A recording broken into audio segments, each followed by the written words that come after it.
नमस्कार बच्चों। आज हम कक्षा 12 हिंदी की पुस्तक आरोह का गद्य पाठ 3 काले मेघा पानी दे, जो कि धर्मवीर भारती द्वारा रचित है, पढ़ेंगे।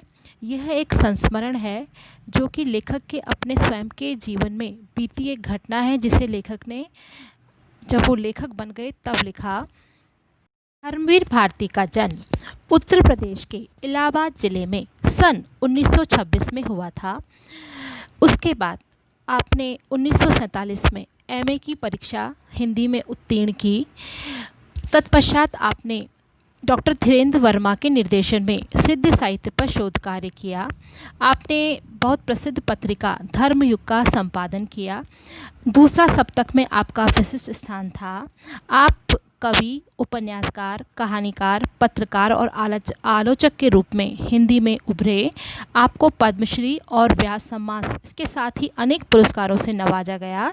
आपने जो रचनाएं लिखी, वे रचनाएं हर पाठक के मन में अपनी जगह बना लेती हैं। आप रोमानी चेतना के रचनाकार माने जाते हैं। आपकी रचनाओं में रोमानियत व संगीत की लय मौजूद रहती है। धर्मवीर भारती का जन्म उत्तर प्रदेश के इलाहाबाद।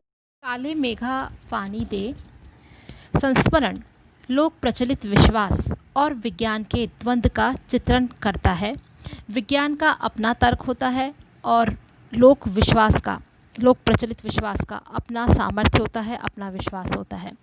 और शिक्षित वर्ग और अशिक्षित वर्ग के बीच में ये जो असमंजस है, इसी दुविधा को लेकर के पानी के संदर्भ में यह प्रसंग रचा गया है, यह पाठ लिखा गया है। आषाढ़ का पहला पखवाड़ा बीत चुका है, 15 दिन निकल चुके हैं और संपूर्ण कृषि कार्य पानी पर ही आधारित है, वर्षा पर ही आधारित है। और ऐसे में बारिश का ना होना किसानों के लिए, ग्रामीण जीवन के लिए बहुत बड़ी बेबसी का माध्यम बन जाता है। यहाँ प्रस्तुत संस्मरण काले मेघा पानी दे में लोक प्रचलित विश्वास और विज्ञान के द्वंद्व का सुंदर चित्रण है। विज्ञान का अपना तर्क है और विश्वास का अपना सामर्थ्य। इसमें कौन कितना सार्थक है, यह प्रश्न पढ़े लिखे समाज को उद्वेलित करता रहता है, मतलब आंदोलित करता है। इसी दुविधा को लेकर लेखक ने पानी के संदर्भ में यह प्रसंग लिखा है। आषाढ़ का पहला पखवाड़ा बीत जाने के बाद भी खेतों और बहुकाज प्रयोग के लिए पानी न हो तो जीवन चुनौतियों का घर बन जाता है, और उन चुनौतियों का निराकरण विज्ञान न कर पाए तो उत्सव धर्मी भारतीय समाज चुप नहीं बैठता। वह किसी जुगाड़ में लग जाता है, प्रपंच का रचता है और हर कीमत पर जीवित रहने के लिए अशिक्षा और बेबसी के भीतर से उपाय और काट की खोज करता है। अपने किशोर जीवन के इस संस्मरण में दिखलाया है कि अनावृष्टि दूर करने के लिए गांव के बच्चों की इंद्र सेना द्वार द्वार पानी मांगती चलती है, और लेखक का तर्कशील किशोर मन भीषण सूखे में उसे पानी की निर्मम बर्बादी के रूप में देखता है। उसे किशोर मन का वितर्क नहीं, वैज्ञानिक तर्क ही कहना चाहिए। अर्थात लेखक यहाँ पे वैज्ञानिक रूप से सोच रहे हैं और विज्ञान विषय की इतने दीर्घकाल तक पढ़ाई और विज्ञानोपलब्ध आविष्कारों से अपने जीवन को भौतिक सुख सुविधाओं से भरते रहने के बावजूद इस देश के जनमानस में ऐसी वैज्ञानिक दृष्टि का न जन्म पाना अफसोसजनक ही कहा जा सकता है। पर जनता के सामूहिक चित्त में बैठे विश्वासों का क्या करें, जिससे संचालित होने वाले कुछ लौकिक कर्मकांड संस्कृति की घटना के रूप में हमें मिलते हैं। यदि वे विश्वास प्रत्यक्ष जानलेवा या नस्ल, जाति, मजहब और लिंग के आधार पर किसी समुदाय के लिए अपमानजनक हो तो तब तो उन्हें अंधविश्वास कहकर उनका शीघ्रातिशीघ्र निराकरण ही एकमात्र कर्तव्य है। पर यदि कुछ विश्वास विज्ञान सम्मत न होकर भी उक्त तरह से हानिकारक न हो तो उनके साथ भी उसी प्रकार का बर्ताव करना क्या उचित है? ऐसा करने में क्या हमारे सांस्कृतिक मन के खाली खाली हो जाने का खतरा नहीं है? अब हम ये पाठ पढ़ने जा रहे हैं, काले मेघा पानी दे। मैं सबसे पहले इस पाठ के विषय में आपको थोड़ी जानकारी दे दूं। इस पाठ को जो नायक हैं वह स्वयं लेखक हैं, और ये उनके बचपन का संस्मरण है। बचपन में जो घटना उनके साथ हुई थी उस घटना को संस्मरण के रूप में लेखक ने, जब वे बड़े हो गए तब उन्होंने लिखा। और यह पाठ जो है पानी के विषय में है कि पानी की हमारे जीवन में कितनी बड़ी आवश्यकता है, खासकर कृषि प्रधान क्षेत्रों में, गाँव में।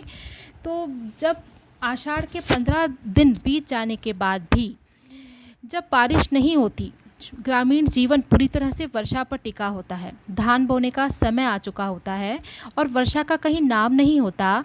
गर्मी की ऋतु जा चुकी है, वर्षा ऋतु भी आ चुकी है, लेकिन वर्षा नहीं हो रही है। तो किसान बेबस है, वह हर दिन व्याकुल होकर आकाश की ओर निहारता रहता है, मेघों का इंतज़ार करता रहता है। इस पाठ में लेखक ने एक तरफ समाज में प्रचलित विश्वास, जन विश्वास को बताया है, दूसरी तरफ वैज्ञानिक दृष्टिकोण को बताया है। लेखक यहाँ वैज्ञानिक दृष्टिकोण से सोच रहे हैं, उनके मन में द्वंद्व है।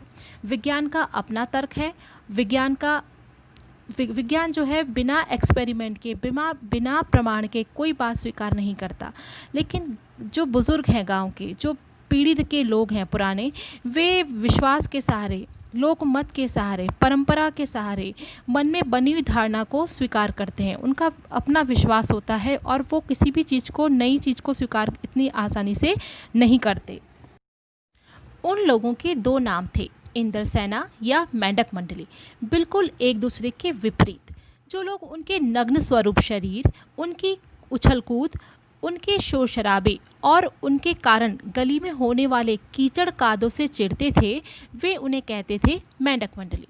उनकी अगवानी गलियों से होती थी। वे होते थे 10-12 बरस से 16-18 बरस के लड़के, सांवला नंगा बदन, सिर्फ एक जांघिया या कभी कभी सिर्फ लंगोटी। एक जगह इकट्ठे होते थे।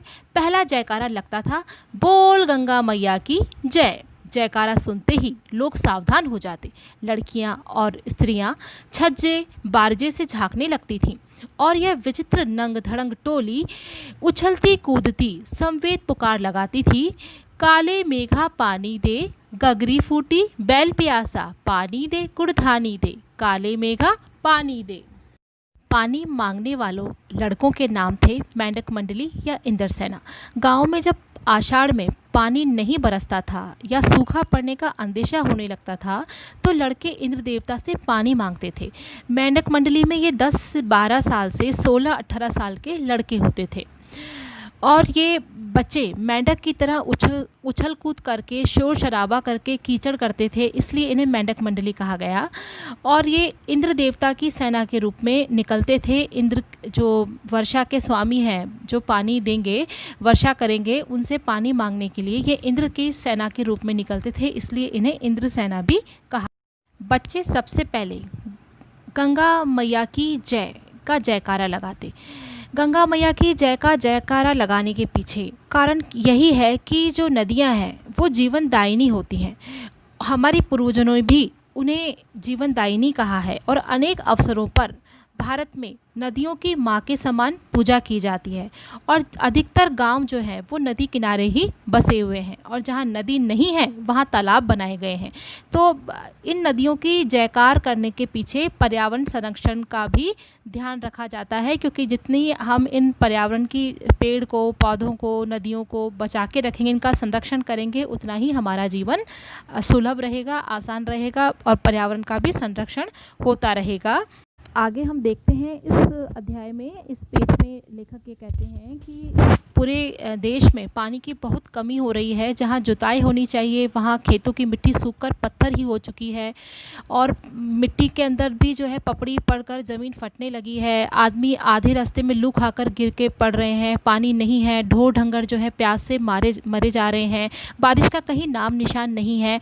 तो ऐसे में ऐसे अंतिम उपाय के रूप में यह इंद्रसेना बादलों के आह्वान के लिए निकलती है। वर्षा के बादलों के स्वामी जो इंद्र हैं उनका आह्वान करने के लिए कीचड़ सेना जो है टोली बांधकर कीचड़ में लथपथ होकर निकलती है, मेघों को पुकारते हुए, पानी मांगते हुए और प्यासे गलों और सूखे खेतों के लिए पानी की तलाश में कि भगवान प्रसन्न हो, इंद्र भगवान, और वर्षा करें। लेकिन यहाँ पर हम देखते हैं कि लेखक जो है वो वैज्ञानिक दृष्टिकोण से सोच रहे हैं और वे कहते हैं कि जब चारों ओर पानी की इतनी कमी है और लोग घर में इतनी कठिनाई से इकट्ठा करके पानी रख रहे हैं, फिर ये लोग जो कठिनाई से पानी इकट्ठा करके घर में रखा हुआ है वो पानी बाल्टी भर भर कर इन पर क्यों फेंक रहे हैं, ये कैसी निर्मम बर्बादी कर रहे हैं पानी की, कि देश की कितनी क्षति हो रही है इस तरह के अंधविश्वासों से। कि कौन है ये इंद्रसेना, कौन इन्हें इंद्रसेना कहता है, और क्या इनकी इंद्रसेना के कहने से, इस तरह पानी मांगने से क्या इंद्र महाराज इनको पानी दे देंगे?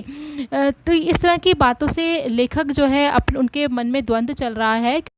इस पैराग्राफ में लेखक बताते हैं कि वे जो खुद थे कि मैं असल में था तो इन्हीं मेंढक मंडली वालों की उम्र का, पर कुछ तो बचपन के आर्य समाजी संस्कार थे और एक कुमार सुधार सभा कायम की हुई थी, उसके भी वे उपमंत्री थे, तो समाज सुधार का जोश कुछ ज़्यादा ही था और अंधविश्वास के खिलाफ तो उन्होंने तर्कस में तीर रखकर वे घूमते रहते थे। पर लेखक के सामने मुश्किल यह थी कि बचपन में उन्हें सबसे ज़्यादा जिनसे प्यार मिला था वो उनकी जीजी थी। यूँ तो वो रिश्ते में उनकी कोई नहीं लगती थी, पर उम्र में उनकी माँ से भी बड़ी थी। पर अपने लड़के बहू सबको छोड़कर उनके प्राण जो थे वो लेखक के अंदर ही बसते थे, और वे जितने भी तमाम रीति रिवाज थे, तीज त्यौहार थे, पूजा अनुष्ठान थे, वे सब के सब वे उनके हाथों से कराती थी ताकि उनका पुण्य लेखक को मिल सके। दिवाली हो तो गोबर और कोड़ियों से गोवर्धन और सतिया बनाने में लेखक को लगाती थी। जन्माष्टमी है तो रोज़ 8 दिन की झांकी सजाने में और पंजरी बांटने में का काम जो है वो लेखक से करवाती थी। चाहे हर छठ हो तो छोटी रंगीन कुलियों में भूजा भर करके भूजा बांटने का काम वो लेखक से करवाती थी, ताकि इन सब का जो फल है, जो पुण्य है, वो लेखक को मिल सके। इस पैराग्राफ में हम देखते हैं कि लेखक कहते हैं कि नहीं फेंकना है मुझे बाल्टी भर भर कर पानी इस गंदी मेंढक मंडली पर। लेकिन जीजी जो थी वो बाल्टी भर के ले आई और उनके बूढ़े जो पाँव थे वो डगमगा रहे थे, हाथ कांप रहे थे, लेकिन जो लेखक थे वो मुंह फुला करके अलग खड़े थे। फिर शाम के समय जीजी ने उन्हें लड्डू और मठरी खाने को दिए, पर लेखक ने खिसका दिए हाथ से और वो रूठे रहे। फिर दीदी जो हैं बड़े प्यार से उनसे कहती हैं कि देख भैया, रूठ मत, मेरी बात सुन, यह सब अंधविश्वास नहीं है, हम इन्हें पानी नहीं देंगे तो इंद्र भगवान हमें पानी कैसे देंगे? मैं कुछ नहीं बोला तो जीजी आगे कहती हैं कि तू इसे पानी की निर्मम बर्बादी समझता है, पर यह बर्बादी नहीं है, यह पानी का अर्घ्य है जिसे हम इंद्र देवता को चढ़ाते हैं। जो चीज़ मनुष्य पहले पाना चाहता है उसे देगा नहीं तो पाएगा कैसे? इसलिए ऋषि मुनियों ने दान को सबसे ऊंचा स्थान दिया है। इसी में आगे जीजी कहती हैं कि देख, तू तो अभी से पढ़ लिख गया है, मैंने तो गांव के मदरसे का भी मुंह नहीं देखा, पर एक बात देखी है कि अगर 30-40 मन गेहूं उगाना है तो किसान 5-6 सेर अच्छा गेहूं अपने पास से लेकर ज़मीन में क्यारियां बनाकर फेंक देता है, उसे बुआई कहते हैं। और ये जो सूखे के समय हम अपने घरों का पानी इस मेंढक मंडली पर फेंकते हैं, यह भी एक तरह की बुआई है। यह पानी गली में बोएंगे तो सारे शहर, कस्बा, गाँव पर पानी वाले बादलों की फसल आ जाएगी, अर्थात बहुत तेज वर्षा होगी, बारिश होगी। हम बीज बनाकर पानी देते हैं, इंद्रसेना के ऊपर डालते हैं, फिर काले मेघा से पानी मांगते हैं। सब ऋषि मुनि कह गए हैं कि पहले खुद दो, तब देवता तुम्हें 4 गुना 8 गुना करके लौटाएंगे। यहाँ जीजी कहना चाह रही हैं कि खेत में जिस तरह हम बुआई करते हैं कि किसान जो है 30-40 मन गेहूं की फसल लेने के लिए 5-6 सेर गेहूं, अच्छा गेहूं अपने पास से खेत में क्यारियों में बनाकर डालता है, उसी तरह पानी की बुआई के विषय में भी जीजी कहती हैं कि सूखे के समय हम अपने घर का पानी इंद्रसेना पर फेंकते हैं, तो यह भी एक प्रकार की बुआई है। और यह पानी गली में बोया जाता है और फिर उस फसल के रूप में पूरे शहर में, गांव में, कस्बे में बादलों की फसल आ जाती है, अर्थात बारिश होती है। इसी संदर्भ में लेखक बताते हैं कि जीजी के मन में गांधी जी जो की विचार जो है बहुत अच्छे से बैठे हुए थे, क्योंकि उनका जो एक लड़का था वो राष्ट्रीय आंदोलन में भाग लेने के लिए पुलिस की लाठियां खा चुका था, तो वह जीजी जो थी वो गांधी जी का विशेष सम्मान करती थी। इसी प्रसंग में वे कहती हैं कि यथा राजा तथा प्रजा, अर्थात राजा के आचरण के अनुसार ही प्रजा का आचरण होना चाहिए।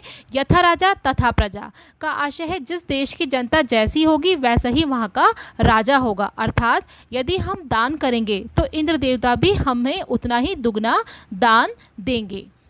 अंतिम पैराग्राफ में हम देखते हैं कि लेखक कहते हैं कि कैसे कैसे संदर्भों में ये बातें मन को कचौट जाती हैं। आज हम देश के लिए करते क्या हैं? मांगे हर क्षेत्र में बड़ी बड़ी हैं, पर त्याग का कहीं नाम निशान नहीं है। आज अपना स्वार्थ एकमात्र लक्ष्य रह गया है। हम चटकारे लेकर इसके या उसके भ्रष्टाचार की बातें करते हैं, पर क्या हमने कभी जांचा है कि अपने स्तर पर, अपने दायरे में हम भी उसी भ्रष्टाचार के अंग तो नहीं बन रहे? काले मेघा दल के दल उमड़ते हैं, पानी झमाझम बरसता है, पर गगरी फूटी की फूटी रह जाती है, बैल प्यासे के प्यासे रह जाते हैं। आखिर कब बदलेगी स्थिति? यहाँ लेखक कहना चाह रहे हैं कि लोग आज अपने स्वार्थ के लिए बड़ी बड़ी मांगे करते हैं, स्वार्थों की घोषणा करते हैं, पर न तो वे त्याग करते हैं और न ही अपना कर्तव्य करते हैं। आज हर तरफ भ्रष्टाचार है, हर व्यक्ति अपना कार्य निभाने में लगा हुआ है और संसाधन बहुत सारे हैं, संसाधनों की कमी नहीं है हमारे देश में, लेकिन भ्रष्टाचार के कारण वे लोगों तक पहुंच नहीं पाते। देश की जनता को जो उनकी ज़रूरतों के सामान है वो उन तक नहीं पहुंच पाते, तो इसलिए आज भी बैल प्यासे के प्यासे हैं और गगरी फूटी की फूटी रह जाती है। इतने बांध बने हुए हैं, लेकिन पानी जिस व्यक्ति को आवश्यकता है उस तक नहीं पहुँच जा पाता। भ्रष्टाचार की चर्चा तो हम आवश्यक रूप से करते हैं, पर हम ये ध्यान नहीं देते कि हम भी उसी में कहीं ना कहीं लिप्त हो रहे हैं, हम भ्रष्टाचार में शामिल हो रहे हैं, ये हमें पता ही नहीं चलता। लेखक यहाँ अफसोस प्रकट करते हैं कि आखिर कब बदलेगी यह स्थिति। मेरे विचार से यह स्थिति तब बदल सकती है जब समाज और सरकार में इसे बदलने की दृढ़ इच्छा शक्ति जागृत हो जाए और लोग जो हैं स्वार्थ और भ्रष्टाचार से दूरी बना लें। तभी यह स्थिति बदलेगी और तभी न बैल प्यासे रहेंगे और न ही गगरी फूटी रहेगी और न ही वह खाली रहेगी।